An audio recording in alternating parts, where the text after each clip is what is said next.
Good morning. I'm out here with Ranger Walker. Brother Kevin Walker and his family been with us, and he's got his faithful friend. Introduce your friend. This here is Champ, the smiling trick horse. Can you Champ, smile on give video? him a smile there. Come Give him a up close, smile. camera. Give him a smile. Good job. Good job. All right.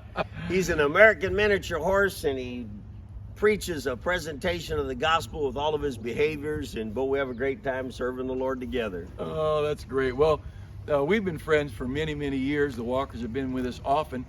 I can't remember the first time you were here, but I know the kids were little. Yeah. And it was just you, the wife, 3 kids, and a bus, right? Yeah.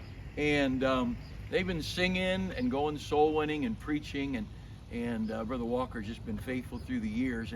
And so, Brother Walker, ever have anything go wrong? Never. Nothing ever breaks. Nothing ever.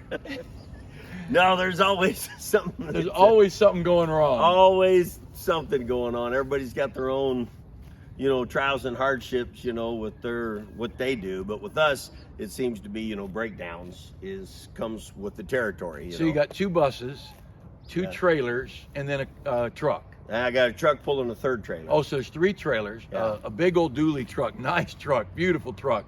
And that's come a long way from what you were driving when we first met you. Yeah, that's for sure.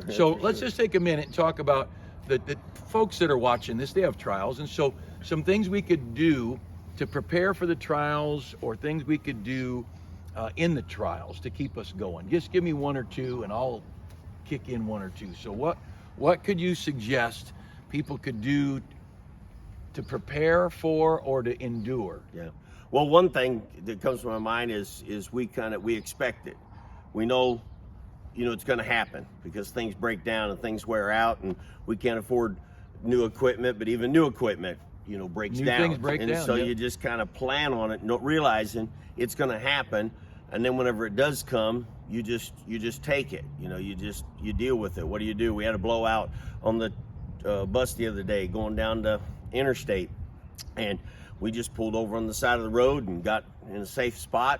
And we could have let it ruin our day. We could have been fussing and cussing and carrying on, but that's not going to solve it. And so that's what the wife does. Yeah, that's right. So we just get out and say, okay, let's attack it and fix it, because you can't let the circumstances control you. And when Dixie opens up her routine, I have her shake, like a dog's shaking off all the water. And so I'll say, we got to learn to shake things off. And when hard times come, when people hurt your feelings, or when things don't go your way, or, I tell the kids, if you get hurt or somebody makes fun of you, you just got to learn to shake it off. And so that first initial feeling of just letting it overcome you and letting it dominate your thoughts, I just shake it off and say, okay, Lord, that's the first thing we do, start praying. Okay, Lord, help us, get this thing fixed. Help us to be able to, get it to where we're all back up on the road running safe. So we need to assume we're going to have some trials. Yeah. Jesus said in John 16:33, in the world you'll have tribulation. Job said, man's born to trouble as the sparks fly upward. Yeah. And yet we're still surprised. I came to start the church in 1982, and I just thought everybody would be so happy. Yeah. And some were, and then there's others. And so expecting it, that's to understand. It's like getting old. Somebody says, you're limping. I said, well, I'm 65. Well, in May I'll be May 27th, in case you're wondering. I'll be 65. Of course, but something's going to break, either on the bus or on your body. Yeah. You were in the hospital while you were traveling. You had that bus accident. How long were you in the hospital? Just 4 days. So you're 4 days in the hospital. Yeah. So they had a bad bus accident. And I'm out here. Where were you? We were in Missouri, and we were headed to our next meeting, and we hit a slick spot in the road and jackknifed and spun around and flipped, and everything blew apart, and I flew through the windshield. And so anyway, I hear about it from here. I talked to Mrs. Walker, and he's in the hospital. They got 3 kids in a motel room by themselves. Wonder if Dad's going to live. Mom's up there at the hospital, and trials come. Yeah. Oh, yeah. And we were, but at that, I never thought, I just never thought about quitting. Even when I was going through Bible college, a lot of people quit, but that wasn't who and what I was. I said I couldn't quit because Did they let you have a beard in Bible college? Yeah, they just couldn't see it, but it was real short. Every day. It was real short. But I said I can't quit because I knew it would break my parents' heart. I knew it would break my preacher's heart. I knew that it would disappoint my Heavenly Father. So just the fact I wanted to please them was a driving factor to keep pressing on. And so whenever that wreck happened, I just said, hey, they said, what are you going to do? And I said, well, I'm going to get me a cardboard box and sleep under the bridge, and feel sorry for myself. No.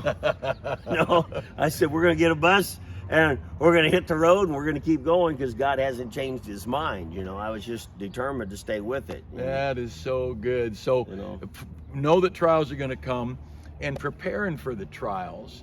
I know for me, I would say walking with God is maybe a big key, because God gives us grace.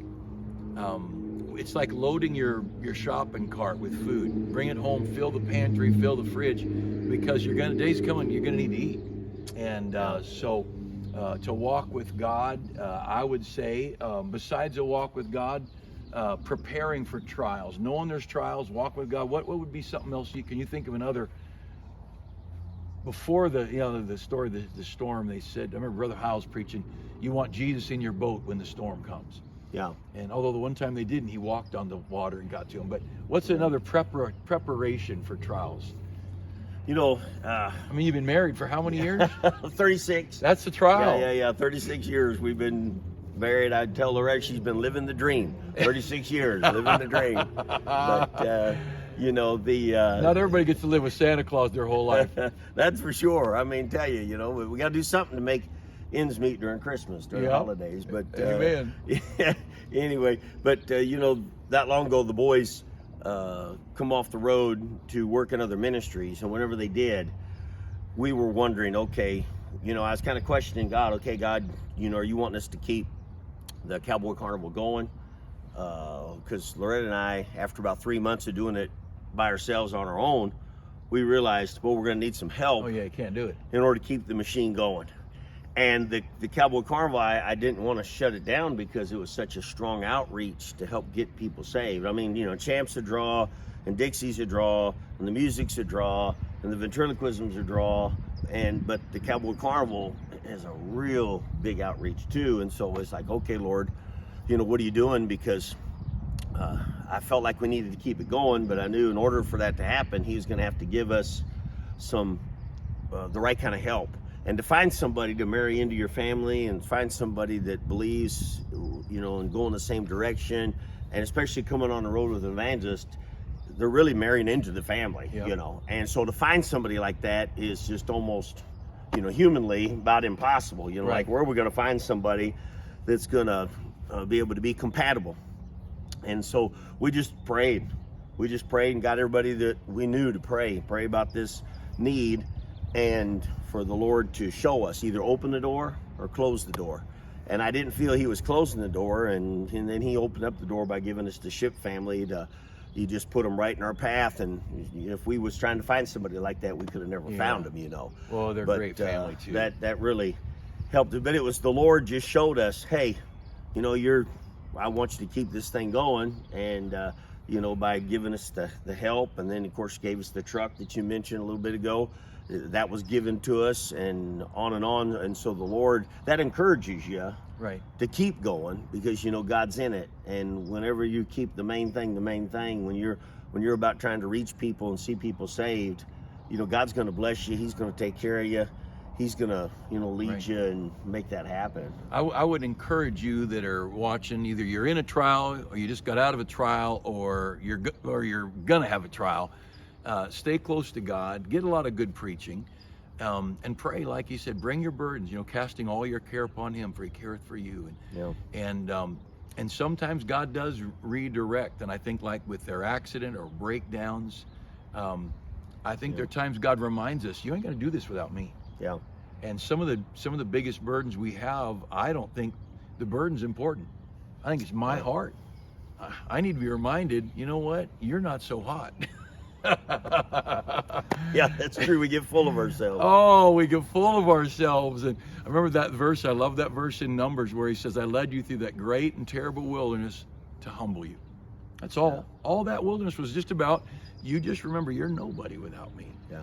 But well, let me just close with saying a word about Sunday.